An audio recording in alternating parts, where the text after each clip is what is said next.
maanyag nga kabuntagon sa tanan. Salamat dito ni atong Governor Mrs. Yvonne Cagas. Nang-invite lang yun sa tanan mga kuhan, managhin pati yung tata, kay gini, para sa gini sa mga katauhan yun, tanan. Ining medical mission, gay kuhan din namo para sa inyo ha. O, nagpasalamat po dito sa atong mga kaubanan ako na kagawad, sa BSW, anong functionaries din sa Barangay Maragaa. O, labi na ang mga UL o ang coordinator din namo din si Mendoza. Okay. Salamat po ninyo tanan nga nanganhin mo. Aning ang medical mission para mahitabo ni diri karon sa inyong barangay, which is ang ato ang mga pinalanggang UL. Inubanan sa atong kagawad na si Kagawad Agwanta. Pinadlog ni ato ang sa opisina para mag-request sa mahatagan mo o mga libreng tambal, libreng check-up, libreng ibot sa Mipol, then naapo tayo libreng tulik diri. Nganong dili man nato may i-grab na opportunity na once in a lifetime diadto mo sa province of Davao del Sur dire para mag-medical mission. Nganong dili man ninyo pangawa kung si tawag ana pag-invite ang inyong mga silingan, mga kuan diri na magbutang og medical mission dire. Di ba? Kami sa probinsya, ibanan sa kumbana o ni Paisbo, wala man may laing tumong diri sa inyong barangay. Sumagod na naghatag ba may og mga sa tawakan ni nanghasik ba may diri sa inyong barangay? Wala man, di ba? Ang among tumong lang is nagpaduol rami sa inyo ha para kamong mga katawhan diri sa barangay Maragaa makatilaw mo og tamis na pagtigugma gikan sa probinsya. Mao na jud na ang among tumong. Before ni na-approve ni Agi Paniglalis kay kabalo ba mo kay kinsa ning gym na ato ang kuan ron medical mission kang kinsa man ha basig nakalimot na mo ni Dudo Cagas diri ta mag medical mission kay mao man ning gym ni Dudo Cagas mao ni iyang first na project diri sa barangay Maragaan. Nganong dili man natributan diri ang atong medical mission.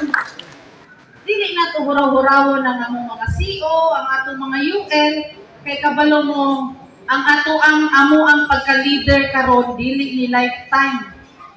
Kamo mga katawhan diri sa barangay Maragaan, kamo ang nagbutang nganong naa mi diri karon sa posisyon.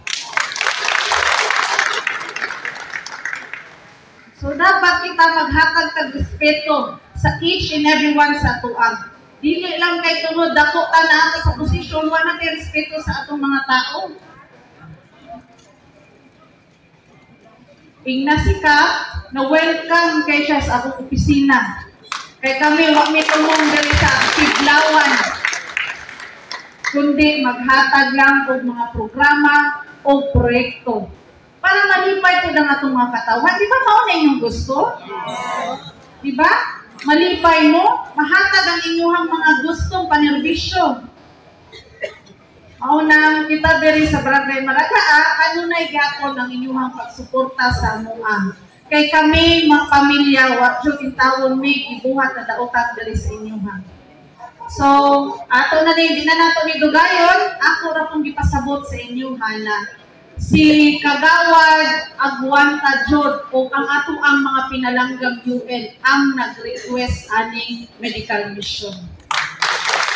So, thank you so much and ato mga nanay, mga tatay, namoy libreng tambal, ang mga bata karon, kanang ice cream, gamay naman tanan karon mag-avail ana. So, thank you and maanyag na kabuntagon sa kontan.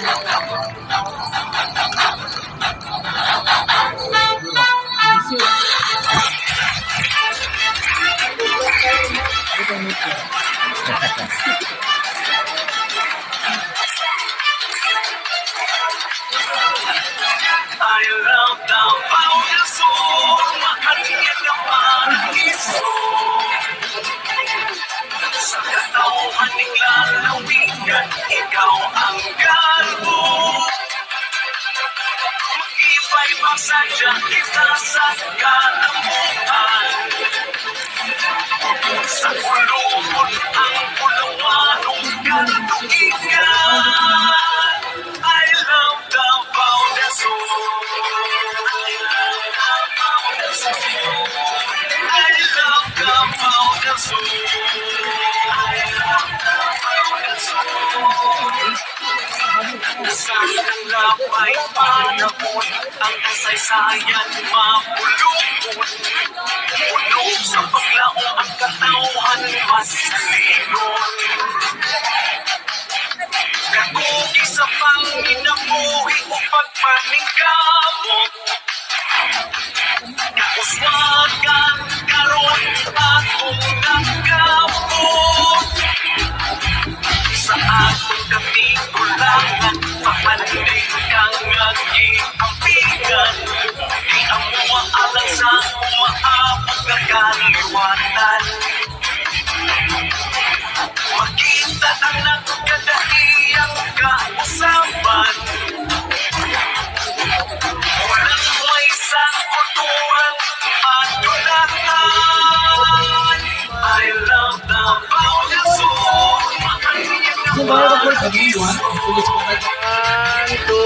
Sa katauhan ninglang napigan, ikaw ang galbo. Iba'y magsadya kita sa kalambutan. Sa kulungan ang pulawanong katuigan. I love Davao del Sur. I love Davao del Sur. I love Davao del Sur. I love Davao del Sur.